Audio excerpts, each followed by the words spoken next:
sengathi-ke bengayiblokha yonke indawo, Facebook yonke indawo, TikTok kuthiwa nje bhaqa.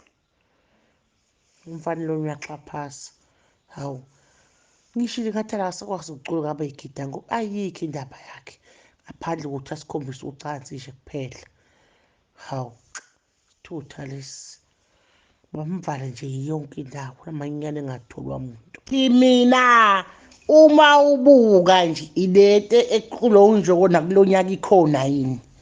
Hayi into equlo unjoko nqane ngisho ukuphosta nje yabo ngabe ngigange idatha lami.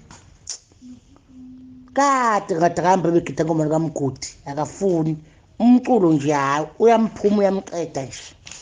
Esikithi iculo unjoko wagcina nguthenjiwe ubala ngomoya eculo. Wayizama-ke leyo uthenjiwe wagcina lapho ucula uthembelihle. Hawu bona bucha ukuthi ngiyahlala ngiyamasi. Hawu ngishilo ngathi kuzonuka ucansi nje akukho okunye. Yini-ke le lamanyala esiwabukayo we. Hawu angiwaqambe umthobisa amanga mina. Alingokuthi ngiyathola nawe ubona ukuthi